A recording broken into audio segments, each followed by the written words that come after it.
Dios les bendiga, mis amados hermanos, donde quiera que ustedes se encuentren en este momento. Es una alegría y un gozo poder llegar a sus hogares a través de este tiempo precioso que nos concede el Señor. Que la gracia del Señor sea con cada uno de ustedes. En este momento queremos iniciar este servicio con una palabra de oración, poniendo este tiempo en las buenas manos del Señor. Vamos a orar, oremos. Amantes Padres, en este momento, Señor, iniciamos este tiempo, este servicio. Padre, queremos que tu palabra corra y tu Santo Espíritu la use, Señor, y tú use a tu siervo también poderosamente. Señor, Padre, que vidas sean edificadas, transformadas y salvadas para tu gloria y tu honra. Queremos que este tiempo sea un tiempo de edificación y de bendición. Gracias te damos, Señor. También obra para que los hermanos puedan compartir, Señor, la palabra con amigos, con relacionados, con familiares. En tus manos, Señor, también ponemos ese tiempo para que tú te sigas engrandeciendo a través de este ministerio. Gracias te damos. Oramos en el nombre poderoso de Jesús. Amén y amén. Dios le bendiga. Un cordial saludo a todos los miembros y amigos de la Iglesia Bautista Hispana. Es nuestra oración que todos se encuentren bien junto a sus familiares. Queremos informarle cuál será temporalmente el orden de nuestra nueva programación en los servicios. De lunes a viernes a las 6 de la mañana, devocional y oración vía llamada conferencia, llamando al número 515-604-9739. Luego marcando el código de acceso 374-678 con el signo de número. Jueves a las 7 de la noche, nuestros estudios bíblicos de adultos serán transmitidos online en nuestras plataformas de Instagram, Facebook y YouTube. El estudio bíblico de los jóvenes a las 7 de la noche será transmitido usando la plataforma Zoom con el ID 857-271-3151. Los domingos estaremos transmitiendo nuestro servicio dominical online en nuestras plataformas de Instagram, Facebook y YouTube. Todos los días a las 9 de la noche invitamos a todas las familias y amigos de la Iglesia Bautista Hispana a que nos unamos en oración, levantando un clamor por nuestra nación y la situación actual en que nos encontramos. Instamos a que incluyas a todos los miembros de tu familia a este tiempo de oración. Gracias por unirte, apoyar y ser parte. Dios te bendiga.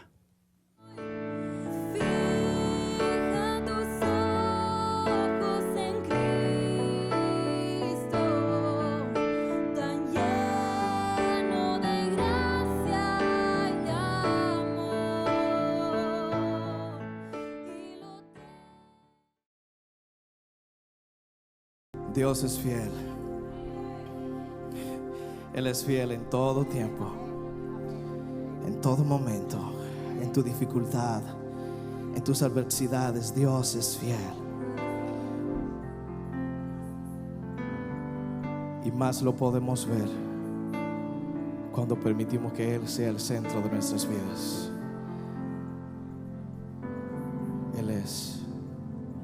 Él debe ser el centro de nuestras vidas.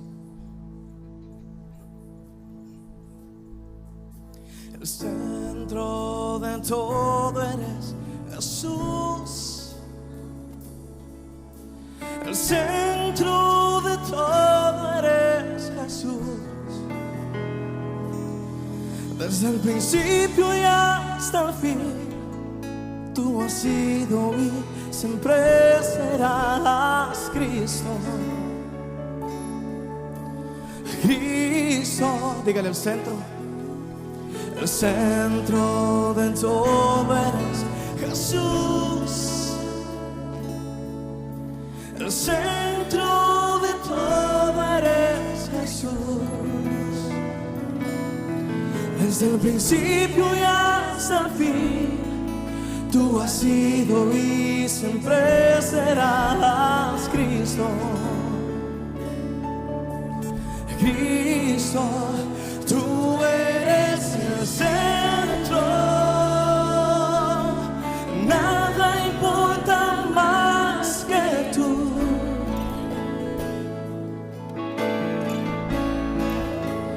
Todo el universo gira en pos de ti, Jesús, de ti, Jesús. El centro eres solo tú. El centro eres solo tú.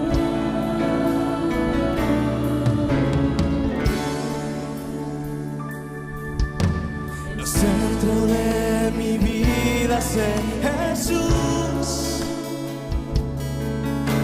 El centro de mi vida es Jesús. Dígala desde el principio. Desde el principio y hasta el fin, tú has sido y siempre serás Cristo. Oh, Cristo, tú eres el centro, nada importa más que tú. Todo, todo, todo el universo gira en pos de ti, Jesús, de ti, Jesús. De mi ser,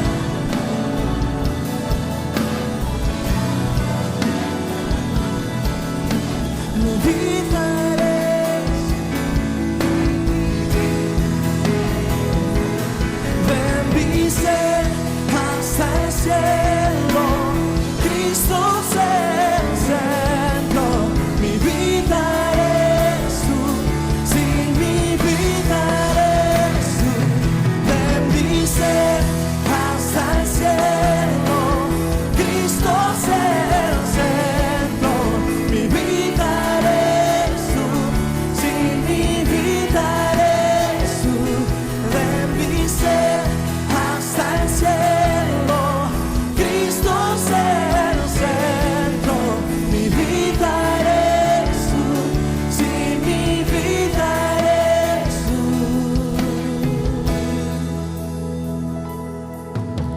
El centro de tu iglesia es Jesús. El centro de tu iglesia es Jesús. Toda rodilla se doblará y toda lengua te confesará a Cristo. Oh, Cristo, Cristo, Cristo, Cristo, Cristo, Cristo, Cristo. Bendice hasta el cielo,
Señor, te pedimos, te imploramos. Por favor, guíanos siempre. Permítenos rendirnos totalmente a ti. Darte absolutamente a ti el control. Que aun cuando las cosas no salen bien, no salen como yo quisiera que salgan, aun cuando perdemos nosotros el control, ayúdanos a recordar y a entender que tú siempre tienes el control, que nada saldrá mal para aquellos que esperan en ti. Te alabamos, Dios, y te bendecimos. Gracias por este tiempo. Dios le bendiga, mis amados hermanos. Es un gozo nuevamente querer estar aquí para recibir la palabra de Dios, hermanos, con todo nuestro corazón.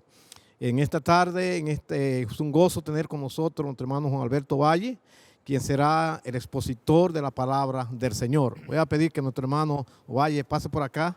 Amén. Para que oremos poniéndote tiempo en las buenas manos del Señor. Amén. Vamos a orar. Gracias. Amante Padre, en este momento oramos, Padre, pidiendo tu ayuda y tu gracia en la vida de tu siervo.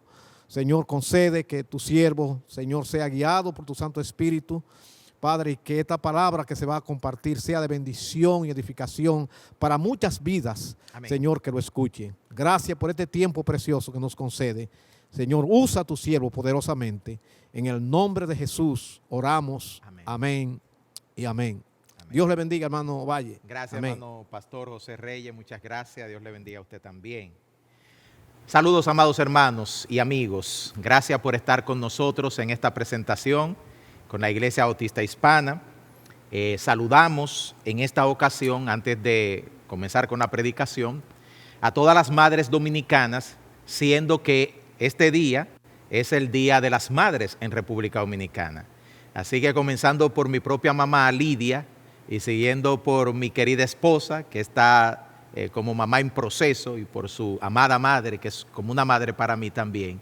Un saludo muy afectuoso, muy cariñoso para todas y cada una de ustedes. A pesar de que este es un Día de las Madres raro, por el hecho de que no nos podemos reunir como antes y hacer celebraciones como hacíamos antes, de todas maneras nuestro afecto y nuestro aprecio es el mismo. Les invito ahora, mis amados hermanos, a que vayamos al libro de Mateo, capítulo 16, versículos 16 al 18, desde donde vamos a predicar hoy la palabra del Señor.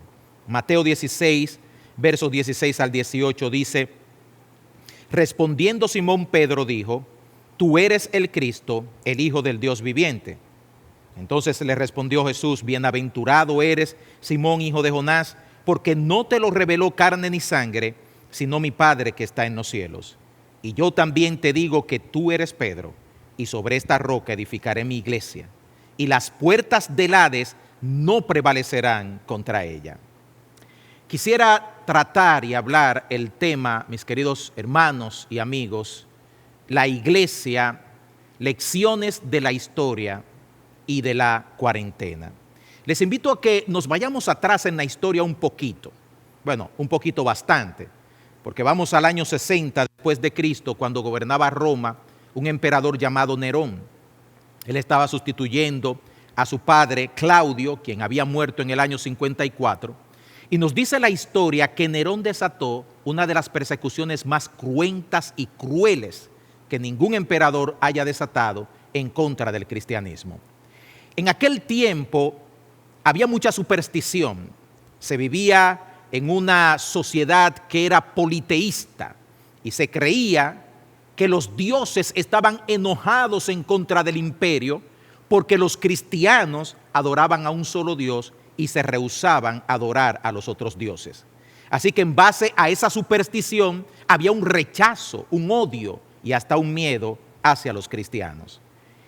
En el año 64 de nuestra era se produjo en Roma lo que se llama el gran incendio de la ciudad de Roma, donde unos 5 distritos de la ciudad fueron incendiados y se culpó en parte a los cristianos por haber hecho esto. Uno de los historiadores de aquella época, llamado Publio Cornelio Tácito, narra lo que es su encuentro con este episodio de la historia con las siguientes palabras. Dice Tácito: Nerón buscó rápidamente un culpable e infligió las más exquisitas torturas sobre un grupo odiado por sus abominaciones, que el populacho llama cristianos. Cristo, de quien toman el nombre, sufrió la pena capital durante el principado de Tiberio de la mano de uno de nuestros procuradores, Poncio Pilatos. Y esta dañina superstición resurgió no solo en Judea, fuente primigenia del mal, sino también en Roma, donde todos los vicios y los males del mundo hallan su centro y se hacen populares. Por consiguiente, se arrestó primeramente a todos aquellos que confesaban. Entonces, con la información que dieron, una inmensa multitud fue presa, no tanto por el crimen de haber incendiado la ciudad, como por su odio en contra de la humanidad. Todo tipo de mofas se unieron a sus ejecuciones, cubiertos con pellejos de bestias fueron despedazados por perros y perecieron o fueron crucificados o condenados a la hoguera y quemados para servir de iluminación nocturna durante el día o cuando el día hubiera acabado. Fin de la cita de Publio Cornelio Tácito en su obra Los Anales. Yo quiero proponer, hermanos, a partir de esta lectura y de muchas otras, que los cristianos ante el mundo del primer siglo tuvieron las siguientes características. En primer lugar, fueron una religión ilegal. En segundo lugar, fueron una religión perseguida. En tercer lugar, fueron una religión escondida, sin fachadas, ni templos, sin propiedades, sin reuniones multitudinarias, sin estructuras organizacionales tipo los concilios modernos, y no habían denominaciones. La pregunta es, ¿por qué es importante mirar al fenómeno de la iglesia del primer siglo? La iglesia del primer siglo, mis amados hermanos, es y ha sido la iglesia más exitosa de la historia del cristianismo. El cristianismo en ese tiempo experimentó el crecimiento más impactante que haya ocurrido en toda su historia. La doctrina que nosotros vemos en la iglesia del primer siglo es el estándar que nosotros utilizamos el día de hoy para medir la pureza doctrinal de nuestra propia doctrina. Y además de esto, la vida en comunidad de la iglesia fue el verdadero modelo de la iglesia que complace el corazón de Dios, y lo es para nosotros el día de hoy. Pero el diablo no se queda tranquilo con tratar de destruir la iglesia desde afuera, como lo hizo con las persecuciones. Así que cambió la estrategia. Y en el año 313 de nuestra era, el emperador Constantino lanza el Edicto de Milán, que en ese tiempo libera a los cristianos en el sentido de declarar en el imperio la libertad de religión. Pero no fue Constantino el que hizo que la religión cristiana fuera la religión del Estado. En realidad tenemos que corregir mucho de lo que conocemos de esta historia para decir que fue el emperador Teodosio el Grande en el año 380 quien declara al cristianismo como la religión del Estado romano, y va más lejos cuando en el año 392 lanza otro decreto prohibiendo todos los cultos paganos, es a saber, los cultos que no eran cristianos. Uno diría que a partir de esto se iniciaría una nueva era de expansión y de crecimiento de la doctrina de Cristo, de su iglesia, del mensaje de salvación. Sin embargo, no fue así, hermanos. Fue todo lo contrario. A partir de ese momento, lo que se registra en la historia es una debacle del cristianismo de la Biblia. Lo que surge es un matrimonio entre el cristianismo y el paganismo de aquel tiempo, un híbrido en el cual se construyeron grandes templos, grandes catedrales, una élite religiosa que estaba movida muchas veces por hombres impíos, sin Dios, no creyentes, que compraban papados, compraban arzobispados y compraban posiciones clericales en la iglesia, e irónicamente persiguieron y mataron a aquellos que sí profesaban el cristianismo verdadero, el cristianismo de la Biblia, que una vez más no tenían templos, no tenían catedrales, no tenían apoyo popular, pero seguían creciendo, profesando la doctrina de Cristo y predicando el evangelio de salvación.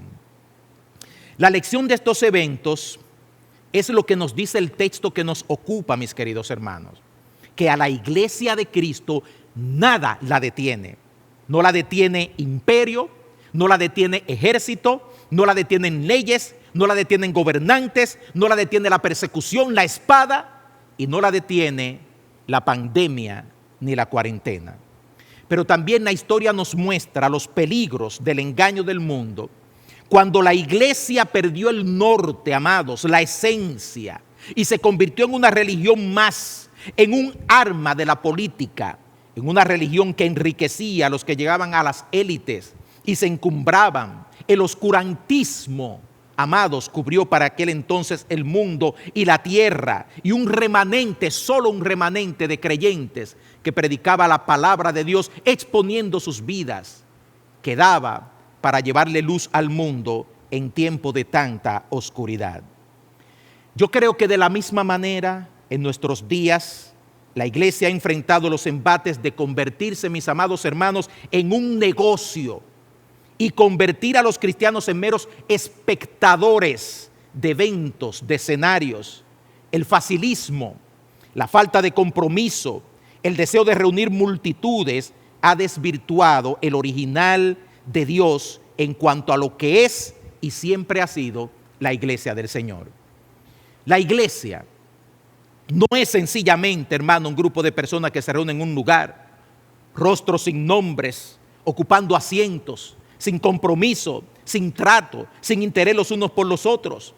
Pero es en eso, en lo que se ha convertido en muchas regiones del mundo y en muchos lugares la iglesia del Señor, cumpliendo con el deseo de los que así quieren definir la iglesia, pero no cumpliendo con el deseo de Dios. Hoy en día, hermanos, mientras se da la reapertura, mientras nos preparamos para regresar a nuestros templos a hacer reuniones, si usted ve el escenario en el que estoy ahora mismo predicando, ya los hermanos de aquí, la iglesia metodista primitiva, están preparando asientos, están preparando los baños, están preparando la línea de acceso para que eso suceda, y eso está ocurriendo en todo el mundo. Nos preparamos para volver a nuestros templos y realizar reuniones, no para abrir la iglesia, porque la iglesia de Cristo nunca ha cerrado.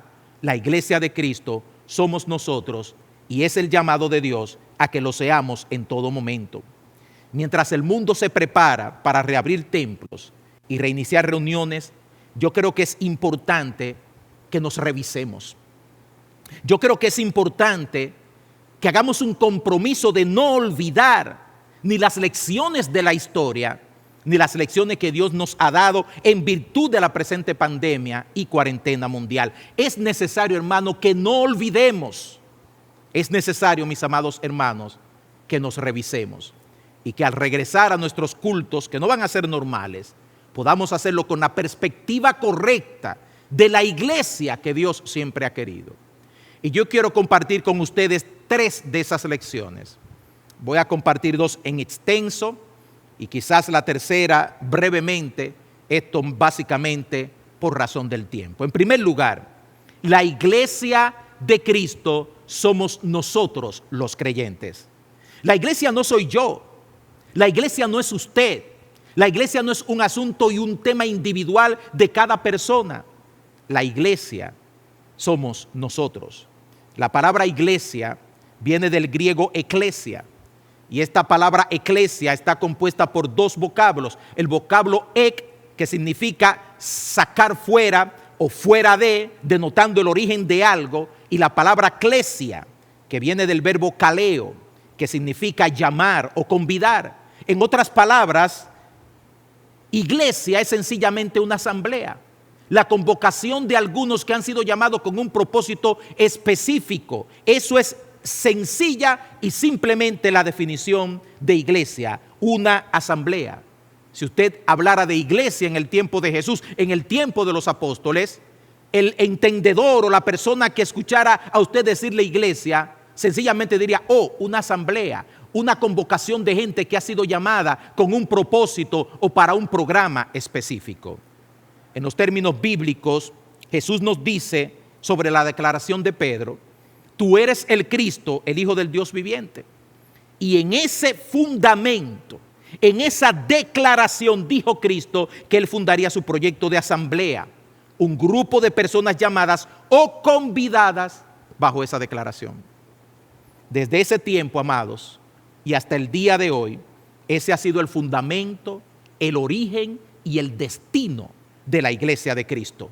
La autoridad total de Cristo, la divinidad de Cristo. Cristo, el único Salvador, el Dios hecho hombre, que vino a dar su vida por nosotros y que hoy es el Rey de Reyes y Señor de Señores. Y la iglesia de Él, que funciona como un cuerpo unido, adherido y dependiente totalmente de Él.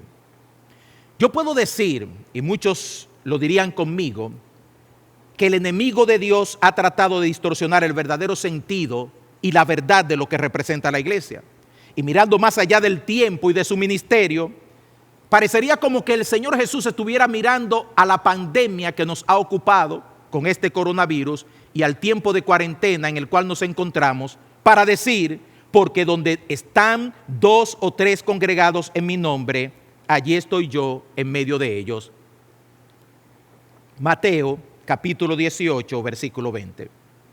Por eso la insistencia de que la iglesia no es un edificio, no es un centro de convenciones, no es un escenario, no es una propiedad con un rótulo. Los templos y edificios fueron cerrados, pero la iglesia, insisto, nunca ha estado cerrada. Y una de las ilustraciones más dinámicas en cuanto a la iglesia es la que presenta el apóstol Pablo cuando dice: vosotros, ustedes, hermanos, soy el cuerpo de Cristo y miembros, cada uno en particular.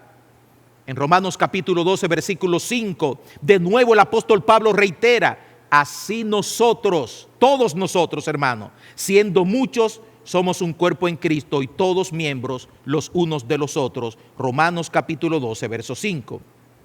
A diferencia de cualquier organización o institución terrenal, la iglesia, hermanos, es un organismo vivo, con miembros que dependen los unos de los otros. Esto no fue dicho, amados, a creyentes que todos los domingos asistían por cientos o miles en sus automóviles a centros de convenciones o edificios. Esto le fue dicho a creyentes que estaban en medio de persecución, que se reunían a escondidas. Muchos solo sabían de otros hermanos por referencia. Los creyentes estaban continuamente bajo amenaza de muerte. Sin embargo, todos entendían que eran parte del mismo cuerpo y en ese sentido se ayudaban. Ofrendaban para las necesidades los unos de los otros, amparaban a las viudas, a los huérfanos, se preocupaban unos por otros, a pesar de las restricciones y a pesar de las limitaciones. Y la iglesia tiene que llenar ese cometido en cualquier situación y en medio de cualquier restricción. En medio de cualquier limitación, quiero decir, porque Dios providencialmente, amados, antes de esta pandemia, nos dejó recursos para que tengamos la oportunidad de seguir ministrando y seguir siendo la iglesia de Él. Y no estoy hablando de YouTube y de Facebook y de la presentación de grandes predicadores dando grandes estudios y grandes mensajes, sino de aquello que nos permite interacción, acercamiento, ministración, el saber de mi hermano, el ayudar a mi hermano, el asistir a mi hermano, el apoyar a mi hermano en medio de la cuarentena, pasándole por encima a todo tipo de restricción. Esa es la iglesia del Señor. Yo querría decir y puedo decir que no estamos haciendo nada nuevo con eso. No estamos inventando algo que no se haya inventado. Sencillamente estamos repitiendo, mis queridos hermanos, el patrón que la iglesia del primer siglo tuvo que utilizar para seguir cumpliendo con los propósitos divinos de Dios sobre la tierra. Y al regresar a nuestras reuniones de templo, no podemos olvidar, amados hermanos, la esencia de lo que somos: un cuerpo en Cristo y miembros los unos de los otros.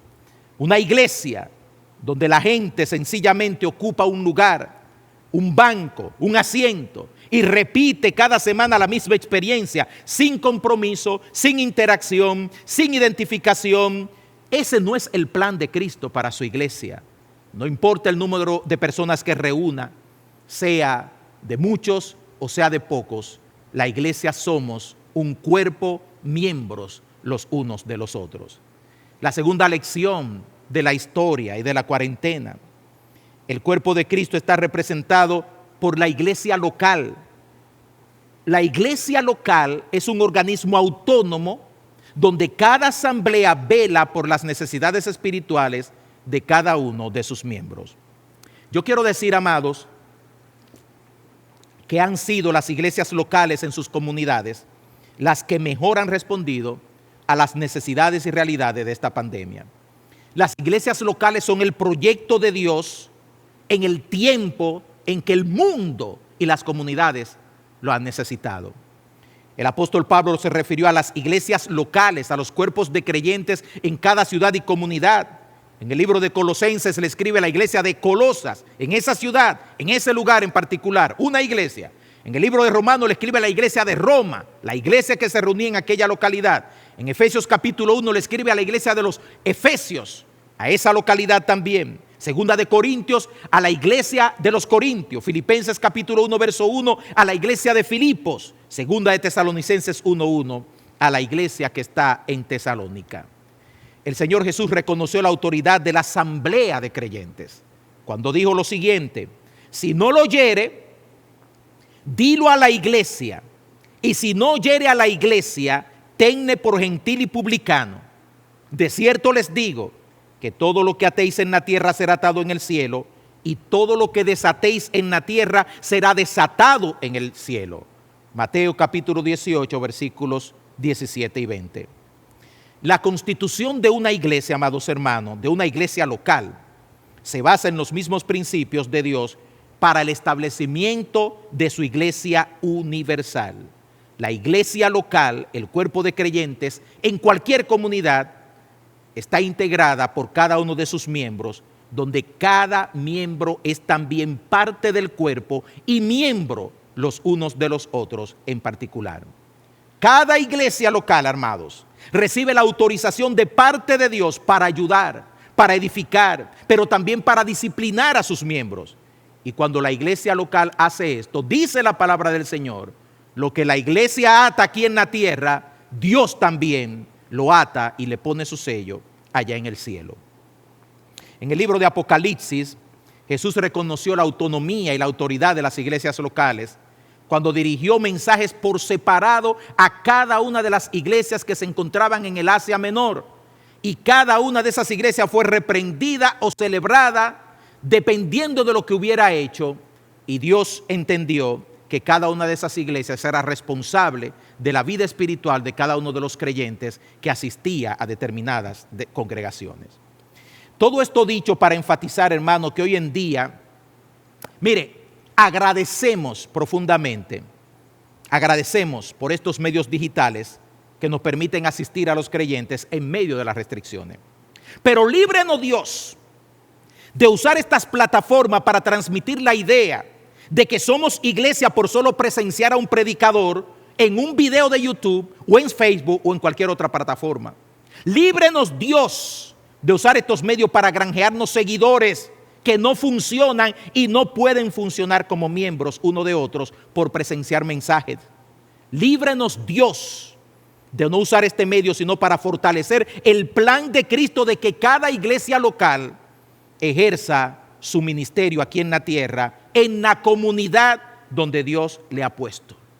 Usamos nuestros ministerios para fortalecer y apoyar el liderazgo de pastores, de servidores en cada iglesia local. ¿Por qué, hermanos? Porque el plan de Cristo no es que nos convirtamos en una comunidad de espectadores enfrente de una televisión, sino que seamos un cuerpo unido donde cada uno de nosotros nos ministramos. Celebramos, y vuelvo a decir celebramos, hermano, porque yo estoy utilizando estos medios, nuestra iglesia lo está utilizando. Celebramos la digitalidad, pero también celebramos a los ministerios de ancianos, de pastores, de diáconos, de evangelistas, de servidoras, de ministros, amados, que están trabajando mano a mano en sus comunidades para que la iglesia del Señor haga un servicio y que cumpla con el propósito de Dios en la comunidad de ser iglesia. Esos hermanos en todas partes del mundo han sido creativos en la implementación de programas que ayudan a sus comunidades, tanto en lo espiritual como en lo material también. Y en esa actividad eclesiástica, lo que hace que la iglesia de Cristo brille y brille con fulgor. Y desde aquí y desde cualquier plataforma virtual apoyamos los esfuerzos de cada iglesia local.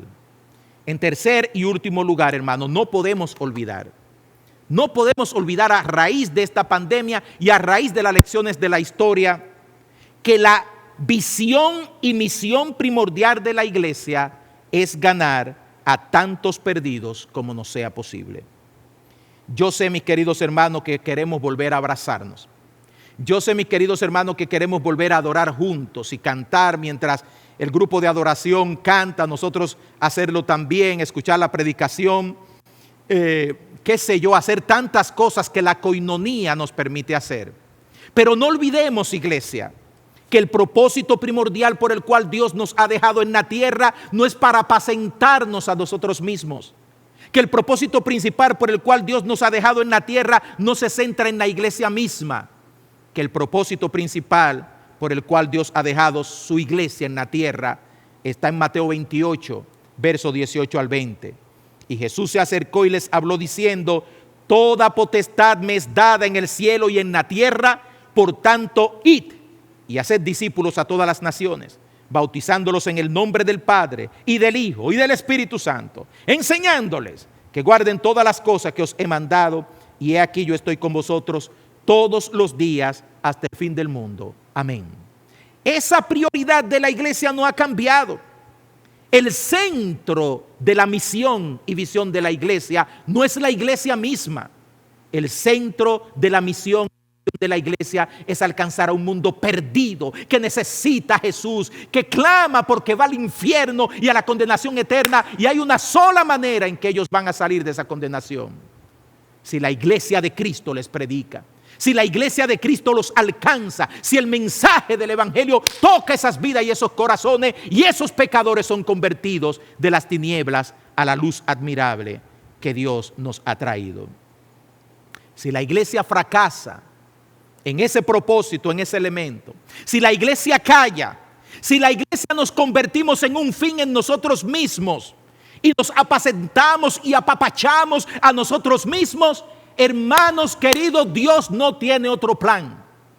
Dios no va a enviar ángeles, Dios no va a volver a enviar a Jesús, los 12 discípulos no van a volver a resucitar. El plan de Dios para alcanzar el mundo sigue siendo la iglesia del Señor Jesucristo. Y mientras nosotros reflexionamos y pensamos y añoramos y deseamos volver a reunirnos, y mientras desarrollamos todos estos programas y proyectos virtuales de plataforma, utilizando Zoom, utilizando YouTube, utilizando Facebook, utilizando todos los recursos que tenemos a nuestro alcance, no olvidemos, hermanos, las lecciones de la historia, que la iglesia de Cristo, a pesar de ser perseguida, a pesar de estar restringida, a pesar de estar limitada, seguía predicando en primer orden el mensaje de salvación, el mensaje de la palabra de Dios para aquellos que todavía no habían conocido a Cristo el Salvador. Que Dios nos bendiga, que Dios bendiga a la iglesia del Señor, que Dios bendiga la Iglesia Bautista Hispana y todas las iglesias que sirven a Dios. Y el llamado de Dios en estos tiempos es que reflexionemos y aprendamos y no olvidemos las lecciones que Él nos ha dejado tanto en la historia como en el transcurso de toda esta cuarentena. Iglesia de Dios, amados hermanos, oremos a Dios y oremos para que Dios nos ayude cada día a reflejar los propósitos de Él como iglesia de Cristo que debemos ser.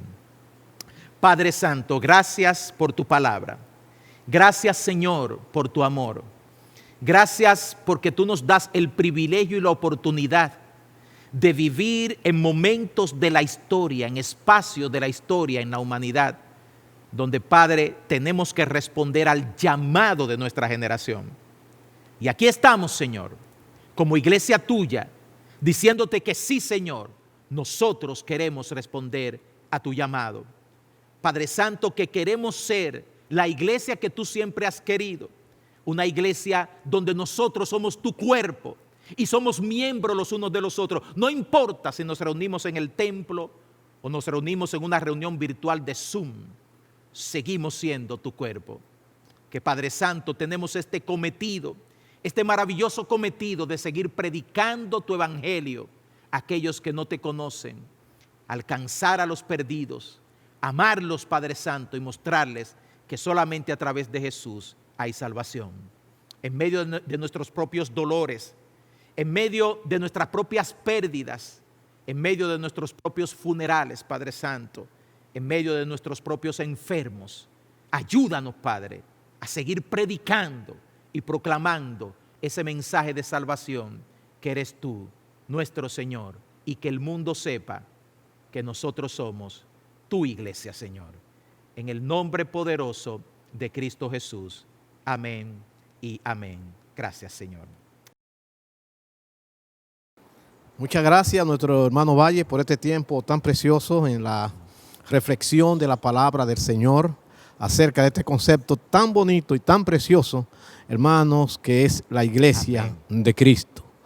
Queremos en este momento, hermano, yo quiero hacer una oración por las madres. A ustedes, madres, donde quiera que estén, muchas felicidades. Realmente para todos nosotros son un gran valor y siempre queremos tenerla, digamos, en nuestros corazones y también orando por ustedes para que Dios les siga usando y bendiciendo cada día en su hermosa tarea. Vamos a orar, yo quiero orar por ustedes. Así es que voy a orar por las madres, por todas las madres en estos momentos, mis amados hermanos. Oremos, amante Padre, oramos, Padre, por la gracia que tú concedes, Señor, de tener madres, Señor, de que existan estas madres que se entregan abnegadamente al cuidado, Señor, a la atención de la familia. Señor, dale sabiduría cada día. Oh Padre, y te damos las gracias por su tarea tan valorada. Señor, tu palabra, Señor, nos habla de honrar a las madres. Y nosotros en este momento queremos dar una nota de honra y de alabanzas a ti por las vidas de ellas. Amén. Gracias te damos, Señor, por las madres, donde quiera que estén. Señor, derrama toda bendición, oh Padre, y toda gracia, Señor, para que sigan adelante, Señor, y entiendan que nosotros valoramos y que tu palabra valora, Padre, Señor, su trabajo hermoso y precioso. Gracias por las madres, Señor, que tú nos has dado. Señor, derrama toda bendición sobre ellas, Señor. Gracias, Padre. En el santo y poderoso nombre de Jesús, oramos. Amén y amén.